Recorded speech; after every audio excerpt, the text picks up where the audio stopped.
Hey everybody, how's it going? Thanks for tuning into the HD podcast. This is Hunter and your boy Danny coming at you for episode 4 now?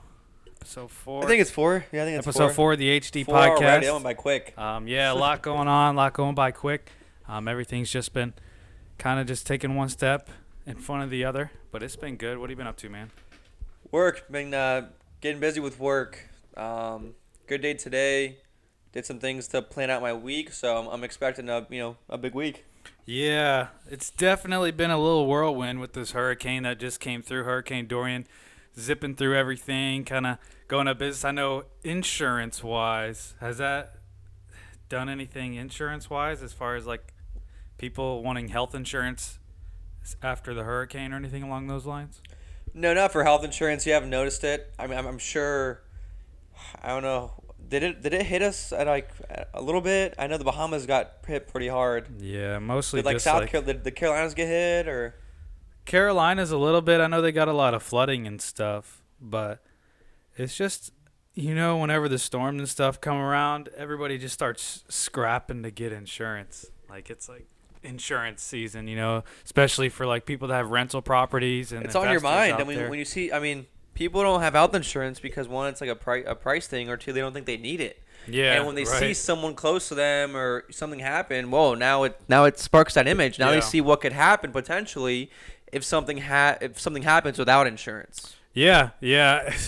I never want to pay insurance, and whenever you get in an accident or get hurt, it's like I wish I had insurance, but Or even a better insurance too. I mean, oh man, it's that sometimes monthly, man, that some, monthly payment. sometimes it would have been better to pay that extra $20, and now you're paying $5,000 less for this incident. There's some give and take. But anyways, Some give and what's take. the topic for today, Hunter? What do we got going on? Yeah, no, topic of the day. We're just going to get in a little bit some entrepreneurship and life skills. We'll get into it a lot, kind of talk about different levels of becoming an entrepreneur, different levels of life. And as you grow as a person, as you grow your business or your personal brand, how certain things adjust and level up in life. But I have a story of the day. Figure we touch on this before we got into the topic, but just bring some light, to everyone's lives. Bring a little bit of joy. We all need a little joy every day. Bring a little bit of positivity, because you look at the news, everywhere you look, it's got nothing but negative things. But I saw the story today, and in this day and age in social media, I'll just read the story. We'll get into it. So it's a boy bullied for a homemade shirt of his favorite college team. Well, it was University of Tennessee. So he was bullied for making a homemade shirt.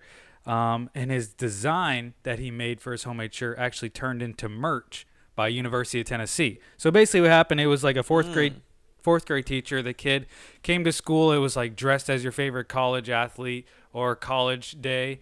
And he didn't have any money to pay for a shirt. So he just came with an orange shirt and basically clipped on like a U and a T on like a piece of paper on his shirt. He just like scribbled in like University of Tennessee.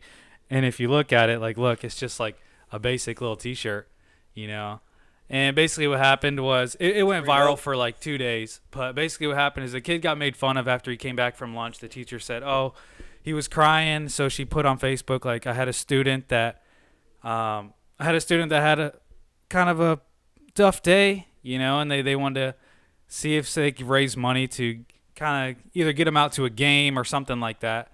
And actually, they ended up somebody reaching out to the school or doing something along those lines, and the school actually made the shirt and started selling it. Wow. So the kids like merch kind of became like a thing. But I thought it was just like some positivity, just kind of get everything rolling because, man, it's crazy. You got so many different aspects going on nowadays with bullying and all sorts of the spectrum that are. It's a rough time for being a kid in a school. You got to worry about school shootings on top of getting bullied, on top of all kind of craziness going on. So to see something like that, I was like, wow, pretty cool. NCAA finally kicking in, flexing his muscles a little bit, helping a kid out. It's always nice to see. But yeah.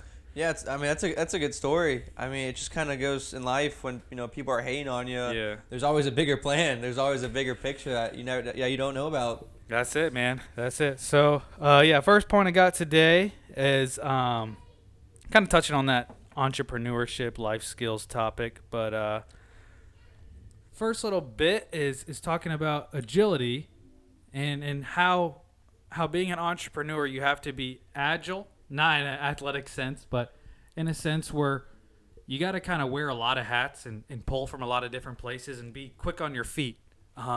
In a sense where you never know where that opportunity is going to come from, and you never know who you're going to call. So who, like in sales, who's going to walk through the door. So you got to be quick on your feet, and it's kind of like a fight or flight response for a majority of the time. I mean, what do you think about that? It's always. Are you talking about more like the beginning part? Or Yeah, just, yeah, just kind of being Yeah. like an entrepreneur, or even if you've been in the game for a little bit and it's starting to shift. So what I mean shift is, say a person has had a business for 10 years. You see this a lot in real estate. People have been in real estate before the social media age. As soon as social media age kicks in, now they're coming back, recircling back, saying, "Hey, 20-year-old entrepreneur kid, like, how do I be successful at this social media game in the real estate biz? Because I used to have X amount of business. Now all these people are finding things on Zillow and Realtor.com, and I'm nowhere to be seen. You look me up on Facebook. I don't use Facebook because I don't want to talk to people that I went to high school with back in '85. So by being agile early in the game and being able to tap into that social media, so forth. So getting in as an entrepreneur, what do you have to bring to the table as far as agility wise on being quick on your feet? Any tips on being an agile entrepreneur? I think it comes down to a little bit of experience and kind of maybe what your game plan is, what your Yeah. plan is going to do. Someone going into real estate nowadays, social media is a part of it now. Mm-hmm. So it's really catching ideas early. And Yeah. Again, being quick on your feet and noticing trends maybe. Yeah. Because in the insurance game, a big pitfall I've seen is insurance like content or video. I know it's a boring concept, but still they need to be informed. And the best way to be informed nowadays is going on YouTube and clicking how-to videos. So I mean, as far as like looking up things on YouTube, so would much you more information. would you think There's that just that's so much more more information. beneficial in a way to people, or would you say that's kind of there's some give and take in that regard? I think depending where the content's from, there's some great information out there. I think me and you are here right now because of some of the information we found on YouTube. I mean, Yeah. right? Yeah. I've learned a lot of stuff on sales and people and life and just like from YouTube videos from people who have done it. Right. And now someone my age maybe is teaching them how to create the content, videotape it, whatever, and put it on social media. Yeah, and where I got in that next little bit is relationship building. So to kind of feed off of that, relationship building, where you can kind of learn to gravitate towards certain aspects that now you've been building and doing all this relationship building. How can you use that to your advantage? And we kind of talk into this a little bit in the past, but in the entrepreneur game, you have a tendency to be having one foot in, one foot out, especially if you're coming from like a regular job. And I know personally, whenever I had like a valet job and I was working like the overnight valet, no matter how hungry I got, I always had like a certain feeling to want to fall back on like working up the ladder at that valet job, or like when you're at T-Mobile. You know what I mean? Like you have to learn that you got to flip a switch after all this relationship building and after all of this social media growing, that this is your life now. Like you're no longer Jimmy from Toronto. Now you're on a broader spectrum and you're trying to grow this thing to something that you've never experienced. And for you, for instance, I mean, how have you taken a relationship building and used it for your advantage, or maybe plan on using it to your advantage? So like you doing social media, and you going to network events, how are you planning on using that for your advantage? I think when I stand out those events, it really helps me because you don't see a lot of 22-year-old, 21-year-olds going to those kinds of things and really having conversations with some people are really important. Now, Um, do you think that's a good thing or a bad thing that not having a lot of people there your age? Because people could say, "Oh, you're young, you don't know what you're doing," um, or would you say that you're just gonna be a little fish in a big pond in that regard, and just kind of say hi, how's it going, and not give a ton of input? how I mean, I understand where that would come from, but how do you expect to get experience if you're not doing that? It's getting out of your comfort zone. Yeah, Being in a smaller pond is in your comfort zone. You're the bigger dog. How do right. you grow? You get out of your comfort zone. You go have that awkward conversation a few times, and you go get better at it. That's Yeah. really what you do. Yeah, and that's kind of what I wanted to roll into is stretching. Um, when you're stretching, and this is more into life than it is even entrepreneurship. Because when you can learn to just stretch yourself out of your comfort zone, then that's when you grow. I mean, anybody can be at the top of that mountaintop It's so and smile. easy to stay comfortable too. It Yeah, sucks. You have to constantly, something constantly needs to change. You can't that's stay it. the same for too long. That's it. And I've definitely seen what it was like to be at a mountaintop and a valley. We all have. You've seen the valley, you've seen the dip where it's just like you sitting there like, now what? Like, I was watching the West Virginia football game the other day, and one of the kids on the team, it was like first quarter, first real game of the year. I mean, it's the second game of the year, second week. Guy gets tackled from the side, blows out his knee, and it was just like, I remember being in that moment, but not on like a national view. But you could see the guy. He has his leg in the boot, and he's crying his eyes out. And you see some of the players walk over from the sideline. The guy takes like his hat, throws it on the ground, and he's getting carted off on the field. And he's got his eyes like this, and it's just like that feeling of just like, you could hear the announcer said something like, "Stay strong, young man." Like, hey, buddy, you can do it. It's a long Yeah. road from here. Like, but seeing like the way he felt, man, you could just see like that guy's season is over. He's maybe 22 years old, 21, 22 years old, junior, senior in college. This is his year, man. He's got to shine. He's got to show out if he wants to make it to the NFL. Take this to the next level. And now, first quarter done. on an 11 o'clock football game, that moment could have changed the guy's life for the rest of his life. Say he comes back home, gets a job at Publix, and has to learn to figure it out.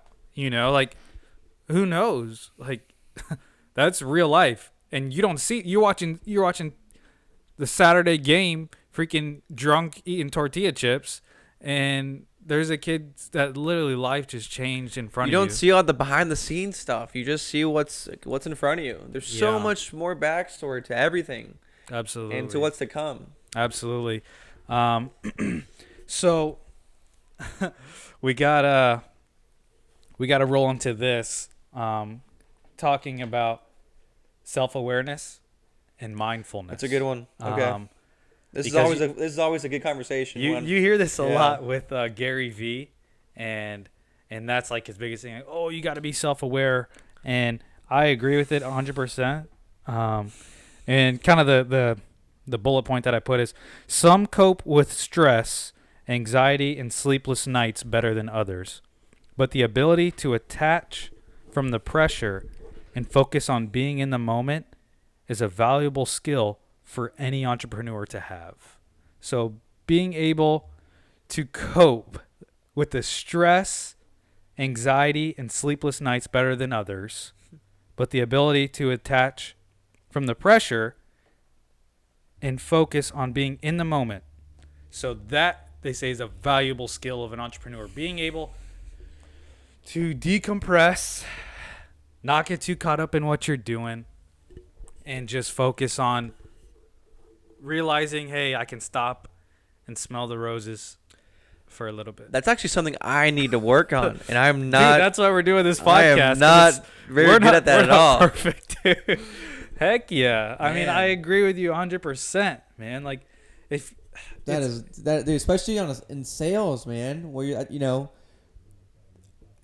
in phone sales. I mean, they can hear how you sound. Just if they can smell the money in your mouth, whatever the saying is, or hey, nobody wants to get sold, man. Give the people a little taste But of. sometimes you don't know what you're doing because that's your mood because of everything exactly what's going on, all the pressure, whatever. It's kind of in your mood, It's anxiety, so it comes bro. off on you, and that's exactly what they're saying when it says like totally separated. You're a new person. You're whatever, something new, clean slate in that present moment. That's exactly what they're talking about. And that's what leveling up as an entrepreneur. They say that's what it takes. That's what you have to do to level up is to be basically a mastermind. Any career you go to, it's gonna be that. Whoever, dude, in baseball, when we were in Atlanta, you remember? I don't know if you remember JB. Shout out JB. JB. Miss you, dog. He would always say the difference between a major leaguer and a minor leaguer was the ability to make adjustments. He would always say that. Whoever was in the big leagues, because you see guys in AA, AAA, pitchers throwing 95 to 100, hitters hitting the ball 450 feet. But what he said is, in any career, but I took that like to heart, is he said the only difference between a big leaguer and a minor leaguer is that big leaguer has the ability to make adjustments not only better, but quicker. So they, by that next at bat, Dude, that makes sense. They've made that the makes so much adjustment. sense because the adjustment is experience, and you're using that experience to make a better experience. So that it's looking like hearing that now. I don't remember hearing that statement. Yeah. But listen to that now makes sense because I can see now looking at my baseball swing, for example. There's certain things I'm like, yeah, that's why I didn't hit because I was Yeah. doing this thing wrong the whole time. I never made that adjustment, and that not making that adjustment led to the end of my career. that's it. That's it. I mean, you look at trends in real estate, trends in sales, trends in the market, trends in sports. Look at how baseball is nowadays, how the swings are different, how pitchers prepare, how hitters prepare, mechanics, all that stuff is like a trend that just simply makes an adjustment. And there's basically two there's give and take to the situation because you see a super progressive side, so people that are like all about harmony and whatever. I don't want to get into it, Yeah. but you know what I mean. So there's like this harmony side, and then there's people that are like, well, back in my day, Jimmy would sit on his porch with a shotgun and blow you to smithereens and not go to jail. Like, you know what I mean? Like, you got Different times. You have such a broad variety nowadays. It's crazy. But the successful ones are the ones that made adjustments. I mean, who would have thought A-Rod would have a YouTube channel and be like promoting on social media and things like in say like 2005. This guy signs a contract, whatever, and now he's Smart dude. extremely smart. Like all these guys that are adjusting to man, trends and starting to roll with the flow. It's not always a good thing. It's not always the best option. So we'll get into that a little bit, but if you can learn to make adjustments quicker and be aware like, okay, I'm doing something wrong because I'm not getting the results I want, but you also have to accept the fact that getting the results you want aren't always a bad thing because maybe you're getting better results than Tom down the I desk know, over. dude. So there's always two sides to it. We had this conversation last week. There's Yeah. always two different views on it. Because me right now, I feel like I'm doing a shit job in certain areas of like what I'm doing in work and like certain areas. Yeah. On the other hand, all I get from everyone else is like, dude, you're just young, early in the process, or you're like, you're just this age. Yeah. So it's hard to kind of differentiate, dude. So are they, is mostly everywhere right? Should I relax a little bit, or No, is this where a winner would switch it, turn it up a notch and go, bring it up another level. So Absolutely, dude. If you can, do you know what I mean? You know what I'm talking about? Heck yeah. If dude, there's no right answer, and that's why we're doing this, because those are the conversations nobody has. Like, you don't go up to your manager and have the conversation with him talking about, like, oh, hey, I don't know if I should be giving more effort or less effort. I don't know if what I'm doing is right or wrong. Like, nobody really knows that. But Till later when you connect the dots. That's it. Hashtag If you just keep rolling. Hashtag connect the dots. Hashtag connect. So keep rolling, right? That's how I'm going. And that's where I go to our quote of the day. So I got a quote of the day this episode. And the quote of the day is going to be "Row the Boat" by Coach PJ Fleck. I'm not sure if you caught on to that. I posted on my Instagram Who's story that? yesterday. So he was the Western Michigan football coach that kind of caused an uproar. I don't think it was last season. I think it was the year before. But basically his thing was all about rowing the boat, in that if you're constantly rowing the boat, it's almost impossible to sink. And basically their school was like a garbage school. I mean, Western Michigan. You could look it up, but Yeah, I don't know too much about him. His quote was row the boat, and that was his thing, is just keep rowing the boat. Just keep putting one foot in front of the other, because no matter how big of a beatdown you get, no matter how much of a drawback you have, you keep rowing that boat, it's going to be hard to sink. And that's it, man. You gotta keep. That's our quote of the day: row the boat. So keep that boat rowing. But yeah, man, it's been a crazy. That's a real eye opener right there for me too, dude. You're telling me, man. I mean, if you sit back and think, if I'm doing something right, what is it gonna take to get to the next level? But once I make it to the next level, how am I gonna make the adjustment whenever that? Because like I said, dude, it's just gonna keep going like this. So every new stage, every level requires a different you. Yeah, that's good. Yeah, and that's it. You're gonna go through a season.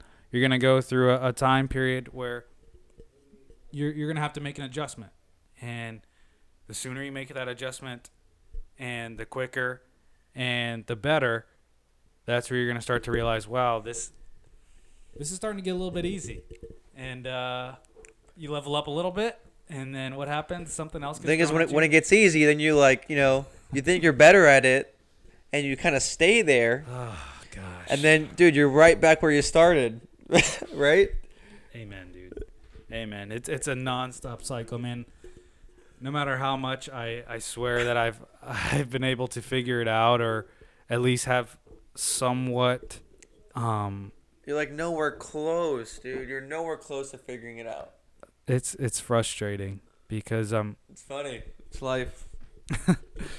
I mean, some of these other things I have on here, problem solving, that's super boilerplate there. I mean, you talk about problem solving as an entrepreneur. These new stages are problems that you're solving. That's What is sales? Sales is solving problems. That's it. I mean, so, and that's one thing that I've been able to take off, is because in the job that I do, whenever someone comes in with not necessarily a problem, but everybody has their scenario. So when you give someone a cold call, right? They have their own scenario. It's like a whole animal in itself, and you have one job. Your job is to take your package that you're offering, your product, and take what they've given you and not mold them, but position them to where your product works for them. So the part where you have to come in is you have to be able to get enough information from them that where you can start to say, okay, this might work, that might work. Start building that sucker, and let's get this thing going together, put it together, and that's where you start to sell. When you can start taking people that are, as soon as you get on the phone, there's no way this thing's gonna work for me, and there's no way I'm gonna be able to afford this house. There's no way this mortgage is gonna work for me. There's no way this policy is going to be within my budget. But hey, this one might not be in your budget, but this, or if you add this, if you erase this, copy and paste, put it in there, that's problem solving. That's what all of those years of word problems in math paid off for. Yeah. Shout out thinking skills. Durance. Shout out thinking Durance. skills class. P high, man. My because uncle. some of those questions, it like fries your brain. But that's what selling is, dude. Taking whatever you're offering and pulling someone's random information, wrapping it up in a bundle, and making it work. That's it, dude. So here's my thing. I guess I don't know if the insurance community would like me saying this. Good. We kind of have a couple of products. We have like 2 plans, really, really good plans. Yeah. So I'm kind of limited in maybe in some of the products I have.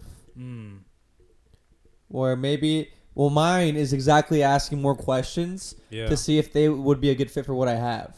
Okay. So it is problem solving, but in like a different, I'm asking a bunch of questions. So, I mean, what do you guys have now for health coverage? Okay, what made you pick that? Was it the most affordable option? Did did Sally, your neighbor, tell you about it? Like, what made you guys pick that plan? So, and I just kind of, it's more of, if you've ever read Jordan Belfort's book, Straight Line System, really good sales book, man. Yeah, really good sales book. I haven't read the book, but I've read you've seen some content on it, obviously. Yeah. But yeah, where you're getting to is, I mean, what you're doing, and I actually want to come visit you one day at work, and I want to see. I mean, I don't know if that would be possible. If we can get that done, I want to go see you and kind of like watch it for like a couple hours and see what you a little bit of shadowing. see what your process is. I mean, because ours is cold calling, again, asking those questions and setting appointments. Yeah. I mean, Where your aspect is, I like what you guys do because I mean, at the same time, you guys have people come to you. Man, how nice is that? That's it, man. It's like a car dealership. We have a car, a lot full of houses and homes, and it's take your pick. We got the Corvette, we got the Escalade, dude, and that's what Lambo. Grant Cardone. Did you know? Like, Jordan was talking more about selling, about how do you get big? You get more prospects in your pipeline, whatever. Yeah. And then Grant was saying, no, you get bigger, so that everybody's a prospect. Everyone's a prospect, yeah. Pretty much. Yeah. Cars. That's that mentality. Every single person is a prospect. It's like. As long as he sells it more the brand, marketer. If they know the name, they trust the name, they'll buy whatever different products. And he's not wrong. It's a different way. That's the case when you're selling a life coach booklet or a mentoring booklet or any of his Cardone University stuff. It's so broad that everybody is a prospect, dude. Like, it doesn't work for. But we don't want that. We want more specific, more like more industry specific stuff. And that's where you kind of draw the line and like, okay, this guy, he's got a point, but if you can kind of pull from that and say, okay, like, not everyone is really a prospect. And that's where we cut into last week, where I was talking about biggest thing I learned in the transition into sales is when to cut people off, dude. Is that's huge. You care so much about people. But you got to know when to cut them off, man, because you're gonna be rambling on, you're gonna be wasting your time, and then waiting for a follow up, and it's just gonna be a no show, and then you're just gonna be stuck there. Like, what did I do wrong? And what you did wrong is you didn't cut them off, man. And it's a tough pill to swallow, but it's part of the game. We got a sponsorship this episode. This episode sponsored by Hunter Finner at Rosedale with Lennar. We offer homes in the high 200s all the way up to the mid 400s. What about White Claw fans on Instagram? That's next week. So stay good. tuned for next week's sponsor. We may have a special guest. Not quite sure yet. May have to get it confirmed. But stay tuned for if you like White Claws. Stay tuned. There's quite a movement going on right now. But this week is sponsored by Hunter Finner at Rosedale with Lennar. Reach out to them for all your home needs, and they'll hook you up. All right, guys. Thanks man. for tuning in here to, what was it, episode 3, 4? Yep. And then I want to end this one just kind of saying life is like an above ground pool. You never know what people are going through. You know, everything looks nice on the outside or may not always look nice, but it's still a pool. You can still jump in it, still swim in it, but that's life. You know, it's an above ground pool. It's a great thing, but you never know. It's just always a question mark. So yeah, you got anything to end it or good to go? I can't beat that. All right. See you guys next week. Take care.